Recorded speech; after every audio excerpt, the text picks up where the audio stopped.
હવે ચૂંટણીમાં ડિજિટલ દંગલ. જી હા, નમસ્કાર, હું છું પીનલ. સ્વાગત છે આપનું કરંટ ટોપિકમાં. વાત કરી રહ્યા છે આ વખતની ચૂંટણીમાં સોશિયલ મીડિયાના પ્રચારને લઈને. અત્યારે જાણે સોશિયલ મીડિયાના પ્રચારમાં એક હોડ જામી ગઈ હોય. જે રીતે ભાજપ દ્વારા તો જ્યારે ઉમેદવારી ફોર્મ ભરવામાં આવ્યા ત્યારે પણ તેમના સોશિયલ મીડિયાના વ્યૂઝ, તેમના ફોલોવર્સ, તેનો ઉલ્લેખ કરવો પણ ફરજિયાત કરવામાં આવ્યો. તેનાથી જ આપણને ખ્યાલ આવ્યો કે આ વખતે ક્યાંક ને ક્યાંક સોશિયલ મીડિયાના પ્લેટફોર્મને વધુ પ્રાધાન્ય આપવામાં આવી રહ્યું છે. ને કારણ છે કે જેનઝી જનરેશન સૌથી વધારે સોશિયલ મીડિયા પર એક્ટિવ છે. ને હવે આગળની જનરેશનને જો રાજકારણમાં કે પછી કોઈના પણ પ્રતિ તમારે આકર્ષિત કરવા હોય તો હવે સોશિયલ મીડિયા પર એક્ટિવ રહેવું ખૂબ જ જરૂરી છે. રાજકારણમાં જે નેતાઓ છે ક્યાંક ને ક્યાંક એનાથી થોડા અળગા જ આપણને જોવા મળ્યા હતા. એમની કપ ઓફ ટી જ નહોતી. અને ક્યાંક એવું કહી શકાય કે ઘણા તો એવા પણ હશે કે જે સોશિયલ મીડિયા પર એક્ટિવ પણ ન હોય, પણ હવે એક્ટિવ તો થવું જરૂરી જ છે, પણ હવે એક રેસ લગાવવી પણ જરૂરી બની ગઈ છે. ઘરે ઘરે જઈને તો હવે પ્રચાર કરવું શક્ય નથી, પણ મોબાઈલ સ્ક્રીન પર પહોંચવું બહુ જ સરળ બની ગયું છે. અને એટલા જ માટે કોઈ પણ બાબત હવે ઘરે ઘરે પહોંચાડવા કરતાં લોકોના મોબાઈલ સ્ક્રીનમાં પહોંચાડવામાં આવી રહી છે. પ્રચાર માટે ઉમેદવારોએ ડિજિટલ પ્રચારનો આશરો લીધો છે. ઉમેદવારો દ્વારા વોટર્સના મોબાઈલ સ્ક્રીન સુધી પહોંચવા માટે મથામણ કરવામાં આવી રહી છે. અત્યારે તમામ જગ્યા ઉપર જે લોકો સોશિયલ મીડિયા એજન્સીસ ચલાવે છે, જે વિડીયોગ્રાફર છે, લોકોની ભારે ડિમાન્ડ છે. કારણ કે બધા જ ઉમેદવારો જે હવે આ રેસમાં આગળ નીકળવા માંગે છે તે લોકો એમને હાયર કરી રહ્યા છે. કારણ કે પહેલાંથી એ લોકો કરતા નથી એટલે એમને આવડે પણ નહીં. એટલા માટે એ લોકો હવે એજન્સીઓને પણ હાયર કરી રહ્યા છે. સોશિયલ મીડિયા પોસ્ટ મનપાનું ભવિષ્ય નક્કી કરશે તેવું અત્યારે લાગી રહ્યું છે. ઉમેદવારો હવે શેરીઓમાં નહીં પણ સોશિયલ મીડિયામાં મગ્ન જોવા મળી રહ્યા છે. તો આ પ્રકારનું ડિજિટલ રાજકારણ કેવું જોવા મળશે ગુજરાતમાં, અને તેની કેવી અસર આ વખતના પરિણામ પર જોવા મળી શકે છે, તમામ મુદ્દાઓ પર વાત કરીશું. જેની માટે મારી સાથે જોડાઈ ગયા છે કન્વીનર છે પ્રદેશ સોશિયલ મીડિયા ભાજપના, જેઓ આપણી સાથે જોડાયા છે મનન દાણીજી, અને ભૂમન ભટ્ટ આપણી સાથે જોડાયા છે, જેઓ ચેરમેન છે સોશિયલ મીડિયા કોંગ્રેસ ગુજરાતના. આ બંનેનું સ્વાગત છે. Welcome to the show. Mananbhai, શું કહેશો? ભાજપ કોંગ્રેસની વાત તો પછી, પણ પહેલા મને એમ કહેજો કે આ સોશિયલ મીડિયાનું જે પ્લેટફોર્મ આ વખતે ચૂંટણીમાં હાવી જોવા મળી રહ્યું છે, શું કારણ લાગે છે આપને? રાજકારણનું આ નવું રંગરૂપ જોવા મળી રહ્યું છે. એક સમય કે જાણે નેતાઓ સોશિયલ મીડિયા પર એમનું અકાઉન્ટ પણ ન હોય, અને ઘણા એવા નેતાઓ આજે પણ હશે કે જેમને ના તો એમાં રસ છે ના તો એમને આવડે છે, પણ હવે આ જે જોવા મળી રહ્યું છે તેને રાજકારણનું નવું રંગરૂપ કહી શકાય છે. આ ચૂંટણીમાં ડિજિટલ દંગલ જોવા મળશે. પિનલબેન, એમાં આપણે સૌથી પહેલા પ્રચાર પ્રસારના માધ્યમોની વાત કરીએ ને તો આજથી 30, 35, 40 વર્ષ પહેલા પ્રચાર પ્રસાર માટે રેડિયોનો ઉપયોગ થતો હતો. રેડિયો પછી ટીવી આવ્યા, ટીવી પછી સોશિયલ મીડિયા આવ્યું, અને હવે હાર્ડકોર સોશિયલ મીડિયા આવી ગયું છે. હાર્ડકોર સોશિયલ મીડિયા એટલે આજના દિવસમાં એક સર્વે પ્રમાણે એવું કહેવાય છે કે આજના દિવસમાં માણસ જો 24 કલાકનો પોતાનો દિવસ હોય તો એમાં લગભગ 5 થી 6 કલાક એ સોશિયલ મીડિયા પાછળ વિતાવતો હોય છે. એટલે દરેક પોલિટિકલ પાર્ટી હવે સમજે છે કે લોકો સુધી પહોંચવાનો સૌથી સરળ અને સૌથી ઇફેક્ટિવ માધ્યમ જો કોઈ હોય તો એ સોશિયલ મીડિયા છે. જ્યાં સુધી ભારતીય જનતા પાર્ટીની વાત કરીએ તો ભારતીય જનતા પાર્ટીનું સોશિયલ મીડિયા સ્ટ્રક્ચર એ ખૂબ જ વિશાળ છે. અને આજકાલથી નહીં, આદરણીય દેશના પ્રધાનમંત્રી નરેન્દ્ર મોદી સાહેબ જ્યારે અહીંયા મુખ્યમંત્રી હતા એ વખતથી એમને સોશિયલ મીડિયા ઉપર ભાર મૂકેલો, અને ખાલી નેતાઓ કે ભારતીય જનતા પાર્ટીના કાર્યકર્તાઓને જ નહીં પરંતુ જનરલ લોકોને પણ સોશિયલ મીડિયાનો વધારો વ્યાપ અને એનો શું ઉપયોગ, સદુપયોગ કેવી રીતે કરી શકાય એના માટે એ વખતે પણ એ ચિંતિત હતા, એની ચિંતા કરતા હતા, લોકોને આશ્વાસન આપતા હતા, લોકોને કહેતા હતા. અને આજે પણ જ્યારે દેશના પ્રધાનમંત્રી છે ત્યારે આ વિષયને ખૂબ સારી રીતે સમજે છે. ભારતીય જનતા પાર્ટીનો દરેક કાર્યકર્તા એ સોશિયલ મીડિયાનો કેવી રીતે ઉપયોગ કરવો જોઈએ, કેવી રીતે ઉપયોગ કરીને લોકો સુધી ભારતીય જનતા પાર્ટીની નીતિ, વાત, ભારતીય જનતા પાર્ટીની પ્રજાલક્ષી યોજનાઓ, કેન્દ્ર અને રાજ્ય સરકારે કરેલા કામો અને પ્રજાલક્ષી કામોના માધ્યમ થકી કેવી રીતે સેવાના માધ્યમથી લોકો સુધી પહોંચાડી અને પોતાની વાતને એ લોકો કેવી રીતે મગજમાં ઉતારી શકે એની ચિંતા ભારતીય જનતા પાર્ટી સતત કરતી હોય છે, કરતી હતી અને કરતી રહેશે. જી બિલકુલ. આપને લાગે છે કે ભૂમનભાઈ, જે રીતે અત્યારે ભાજપના નેતાઓ સોશિયલ મીડિયા પર એક્ટિવ જોવા મળી રહ્યા છે, એવી જ રીતે કોંગ્રેસમાં પણ હવે એ જ હોડ જામી છે, અને આ કોમ્પિટિશન પણ આપ લોકોએ કોંગ્રેસના નેતાઓએ કરવી પડશે. ભૂમનભાઈ, નમસ્તે બેન, આપે જેમ વાત કરી એની અંદર હું થોડીક આગળ વાત વધારીશ કે કોંગ્રેસના નેતાઓએ હોડ મૂકીને ભારતીય જનતા પાર્ટી વાળા આગળ છે, એ વાત સાથે હું સંમત બિલકુલ નથી. અત્યારના પરિપ્રેક્ષમાં જયારે ચૂંટણીલક્ષી વાત આપણે કરતા હોઈએ તો સાથે મિત્ર મનનભાઈએ પણ જેમ આજે વાત કરી કે આજે હાર્ડકોર સોશિયલ મીડિયાનો જમાનો આવી ગયો છે. જી આજના જમાનામાં બેન હું એવું માનું છું કે કોઈ પણ ચૂંટણી જયારે મતદાન મથક ઉપર લડાય છે, જયારે મતદાર વોટ આપવા જાય છે, એની પહેલા એ ચૂંટણી સોશિયલ મીડિયાના મારફતે લડાતી હોય છે. આજે જેમ એમણે વાત કરી કે સાધારણ રીતે એક એનાલિસિસ નીકળ્યું છે કે કોઈ પણ વ્યક્તિ એના મોબાઈલ પર એ 4 થી 5 કલાકનો સમય વિતાવતો હોય છે અને એની અંદર જેનો જે રસનો વિષય હોય એની પાછળ સમય વધારે વિતાવે. પણ જયારે ચૂંટણીનો માહોલ આવે છે ત્યારે આપણા દેશના જે મતદારો છે એ જાગૃત છે, એ લોકોને તમામ પરિસ્થિતિઓથી એ વાકેફ હોય છે અને રાજકીય રીતે એક જાગૃત વ્યક્તિ હોવાના કારણે એ લોકો સોશિયલ મીડિયા ઉપર જે પણ વાત થતી હોય છે, જે તકલીફોની વાત હોય કે જે પોઝિટિવ મેનિફેસ્ટોની વાત હોય, તમામ વસ્તુને એ લોકો ધ્યાનપૂર્વક સમજતા હોય છે, જાણતા હોય છે અને એની પાછળ સમય વિતાવતા હોય છે. એટલે જયારે મતદાન મથક સુધી પહોંચે છે એની પહેલા એને એનું મન બનાવી લીધું હોય છે કે ભાઈ કયા પક્ષને વોટ આપવા જવાના છે. અને એ જ રીતે આજના પરિપ્રેક્ષમાં કોઈ પણ વ્યક્તિ કે કોઈ પણ પાર્ટી એ સોશિયલ મીડિયાની અંદર એમની પ્રેઝન્સ હોવી એ મારી દ્રષ્ટિએ અનિવાર્ય છે. એટલે કોઈ પણ આપને નથી હોય, લાગતું કે કોઈ પણ નેતા સોશિયલ મીડિયા પર એક્ટિવ હોય તે જરૂરી હશે ને તેની કોઈ એવી અસર આ વખતના ઇલેક્શનમાં જોવા મળશે?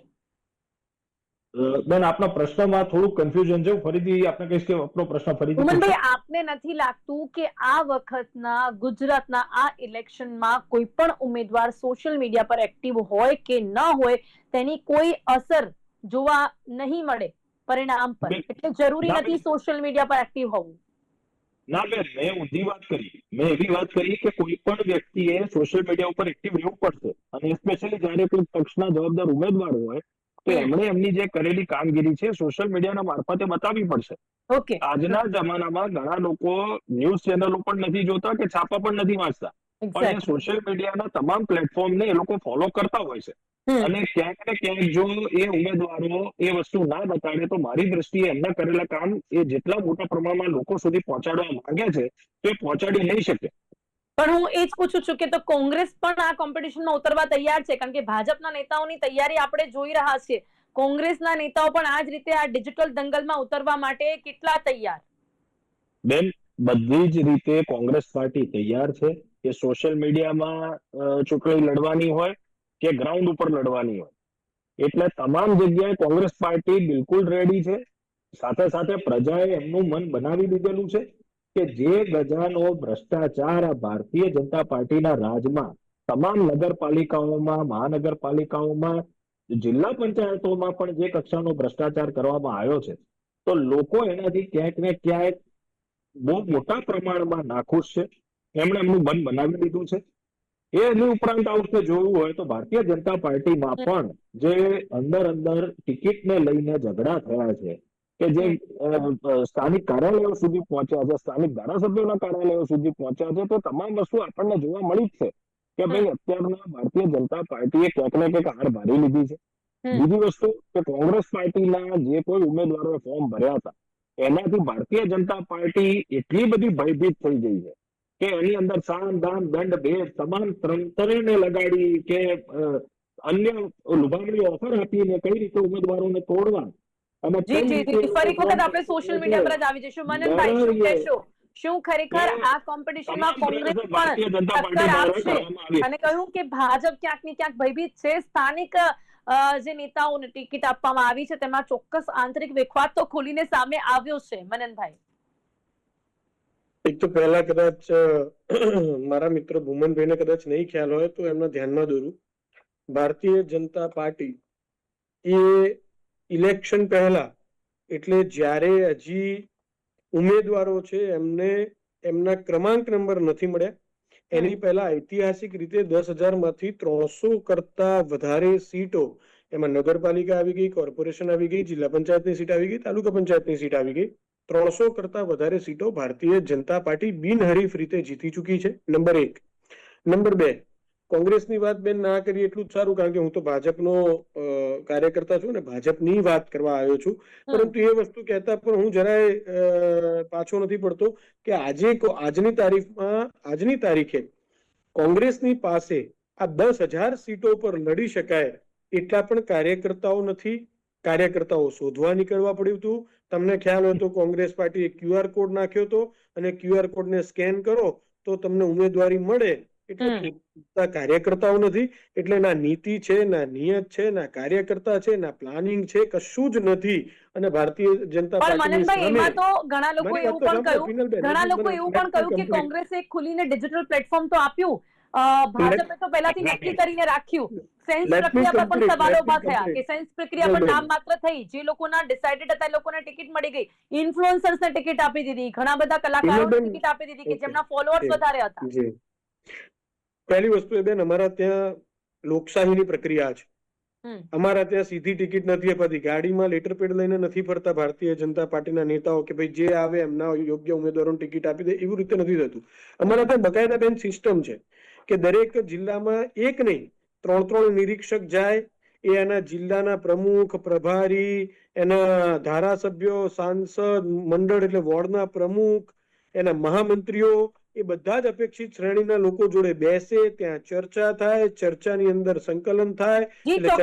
મનનભાઈ, પણ આ વખતે આ પ્રક્રિયા પર સવાલો ઉભા થયા. પૂરું કરવા દો પ્લીઝ મનનભાઈ, ચોક્કસથી, પણ સવાલો જે ઉભા થયા એના પર આપનું શું માનવું છે? આ વાત છે બિલકુલ સાચી છે. મને પૂરું કરી લેવા દો. 3 નિરીક્ષકો ગયા બેન, ત્યાં પછી 3 ની પેનલ બને, એનું સંકલન થાય, સંકલન થઈને પાર્લામેન્ટરી બોર્ડમાં જાય અને પાર્લામેન્ટરી બોર્ડ ટિકિટ ડિક્લેર કરતી હોય છે બેન.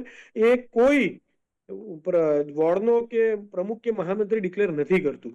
એટલે આ વાત એવી છે કે એમને ઉમેદવારો નથી મળતા, એમને લડવા માટેના કાર્યકર્તાઓ નથી મળતા, લડાવવા માટેના કાર્યકર્તા નથી મળતા. એટલે ભારતીય જનતા પાર્ટી ઉપર આક્ષેપબાજી કરવાથી કઈ ના મળે. અને જ્યાં સુધી ભારતીય જનતા પાર્ટીની વાત છે, તમે કહ્યું એ પ્રમાણે હું પણ માનું છું, ઘણી જગ્યાએ જ્યાં લાયક ઉમેદવાર હતા, જ્યાં અમને લાગતું હતું કે આ કાર્યકર્તાઓને લડાવવા જોઈએ, તમે એવું કીધું કે ક્યાંક ઇન્ફ્લુએન્સરને લડાયા છે, ક્યાંક કોઈ કલાકારને લડાયા છે, ક્યાંક કોઈક સામાજિક સંસ્થાના કોઈ વ્યક્તિને લડાયા છે, તો જે માણસની વિચારધારા ભારતીય જનતા પાર્ટી સાથે જોડાયેલી હોય, જેને ભારતીય જનતા પાર્ટીમાંથી લડવું હોય, ભારતીય જનતા પાર્ટીના નીતિ નિયમો પ્રમાણે કામ કરવા માટે તૈયાર હોય, ત્યાંના જિલ્લાના સંગઠનથી લઈને પ્રદેશ સંગઠન એના માટે તૈયાર હોય. આના ઉપર વધુ એક સવાલ પૂછીશ, પણ હવે કેમ ન આપવી ભૂમનભાઈને વાત જી, જે રીતે અત્યારે ભાજપે ટિકિટ આપી છે, ઘણા એવા નેતાઓને ટિકિટ આપવામાં આવી છે કે જે લોકો વિચારધારાથી સંકળાયેલા હોય, આપે QR કોડ વાળી પ્રક્રિયા પણ રાખી, કેટલી સફળ જોવા મળી ભૂમનભાઈ?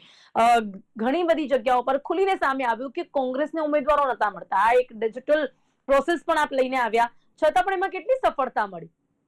બેન, સૌથી પહેલા તો આ જે વાત છે કે અમને ઉમેદવારો નથી મળ્યા, એ સૌથી ખોટી વાત છે. આ એક ખોટો આક્ષેપ કરવામાં આવે છે. તમે ગઈકાલના જ કદાચ ડેટા કાઢશો તો એની અંદર તમામ જગ્યાએ જ્યાં ફોર્મ ભરાયો, કોઈ પાર્ટીના કેટલા ઉમેદવારો છે, તમામ જગ્યાએ એનો ઉલ્લેખ કરેલો જ છે. એની અંદર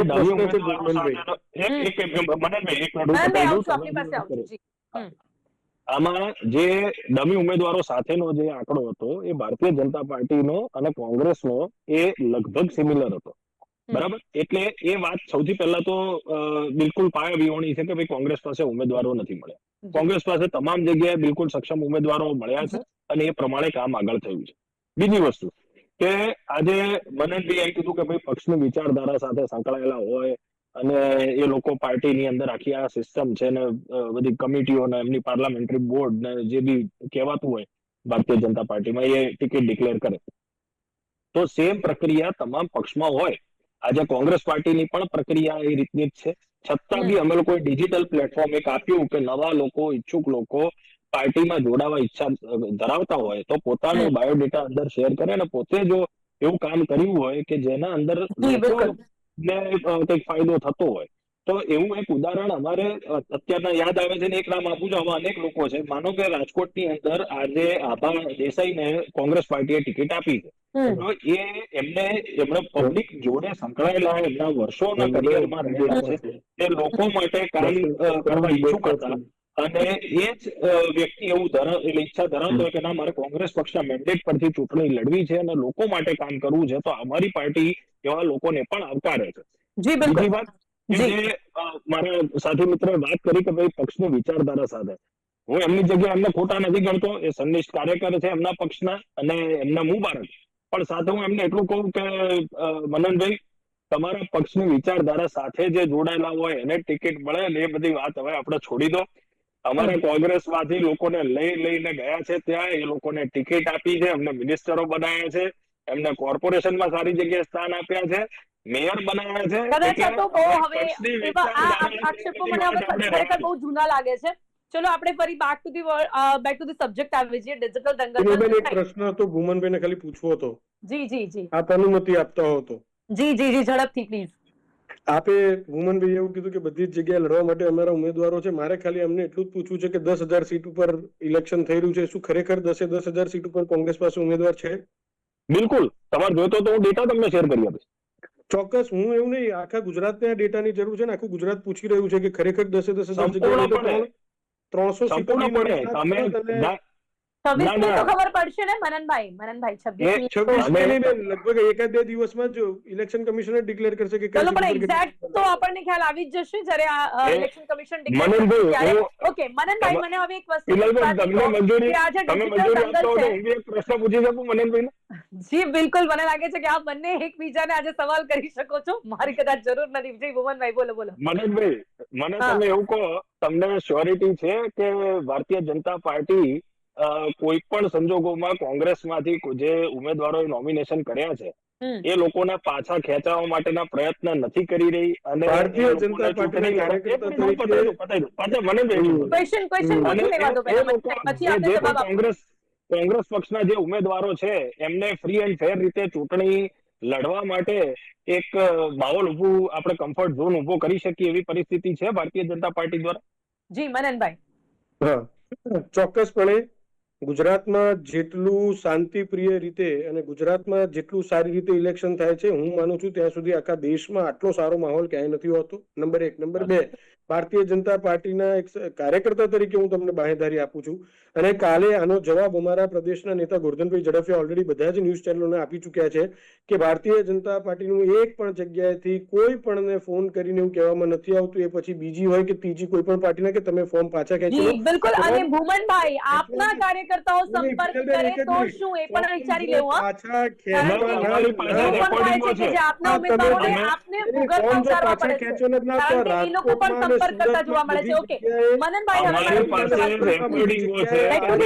મનનભાઈ, આપને લાગે છે કે જે પણ રિસોર્ટ પોલિટિક્સ કેમ થઈ રહી છે? આ તમારા કાર્યકર્તાઓને અને તમારા ઉમેદવારોને છુપાવવા કેમ પડી રહ્યા છે? મને જી, ખબર મનનભાઈ, નથી.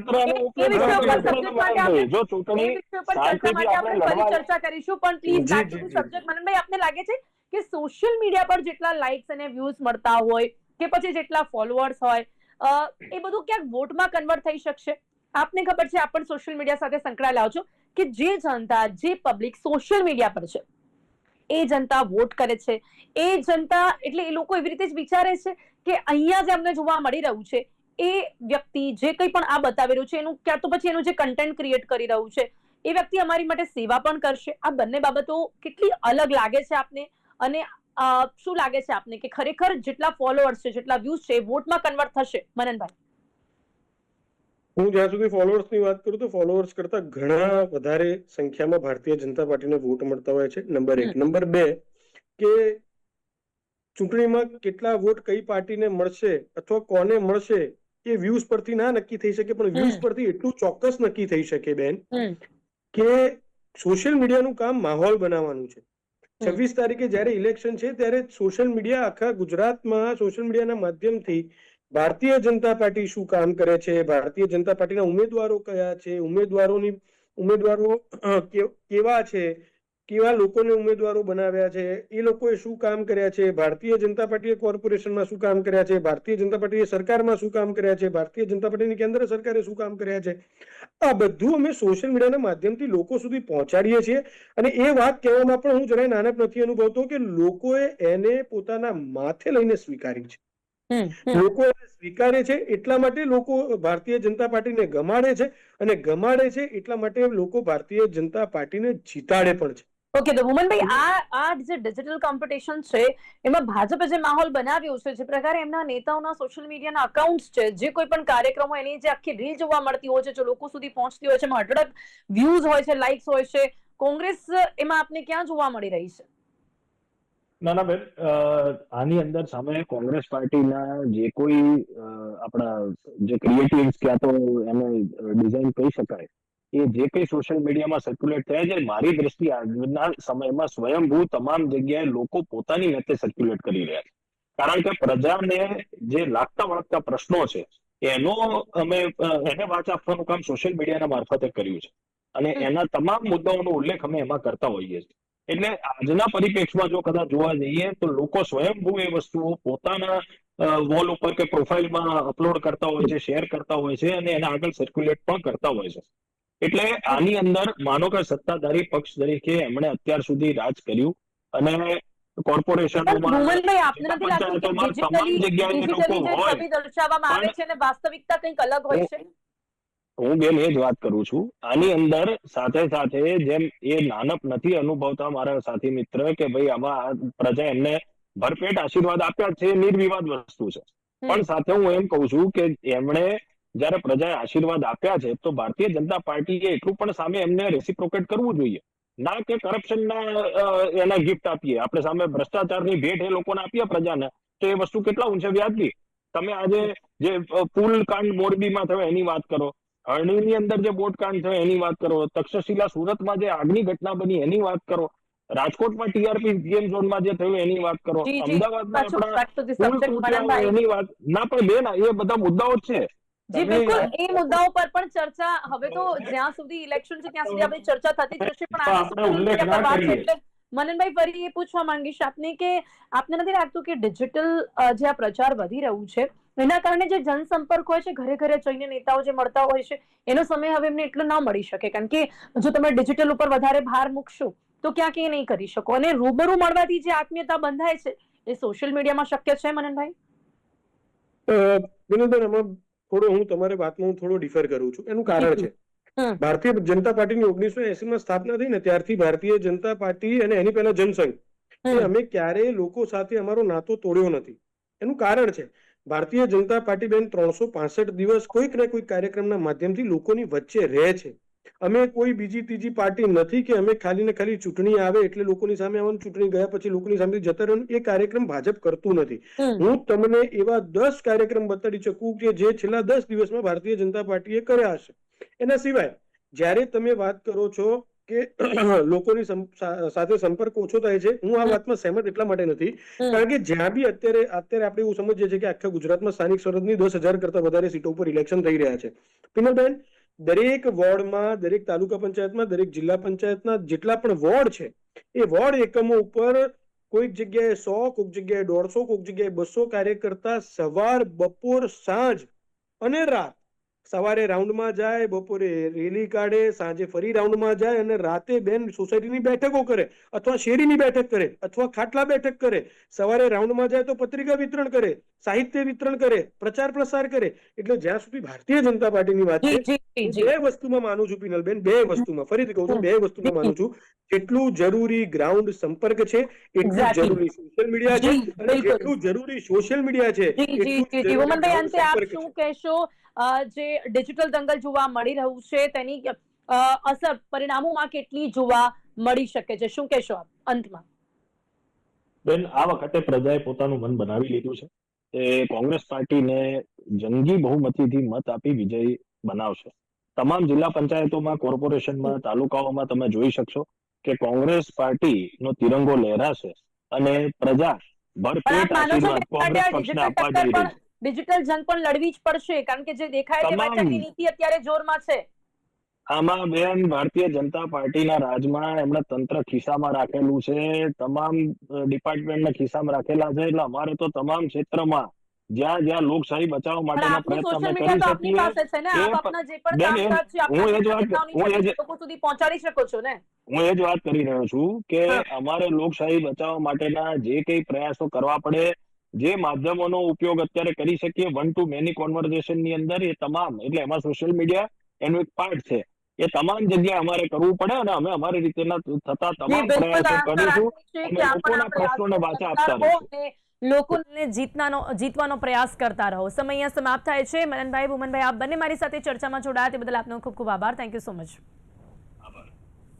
હવે ચૂંટણીમાં જે આ ડિજિટલ દંગલ જોવા મળી રહ્યું છે તેની માટેની તૈયારીઓ ભાજપ અને કોંગ્રેસ દ્વારા કેવી રીતે કરવામાં આવી રહી છે, કારણ કે અત્યારે જે દેખાય તે વહેંચાઈની નીતિ જોરમાં જોવા મળી રહી છે. એટલા જ માટે તમામ ઉમેદવારો, કાર્યકર્તાઓ પોતપોતાની રીતે રીલ્સ બનાવીને કે વિડીયોઝ બનાવીને લોકોના મોબાઈલ સ્ક્રીન સુધી પહોંચવાનો પ્રયાસ કરી રહ્યા છે. હવે જોવાનું રહેશે કે આ વ્યૂઝ અને આ લાઇક્સ વોટમાં કઈ રીતે કન્વર્ટ થાય છે. ત્યારે કાર્યક્રમમાં બસ આટલું જ. ફરીથી મળીશું નવા વિષયની સાથે. ત્યાં સુધી રજા આપશો. નમસ્કાર.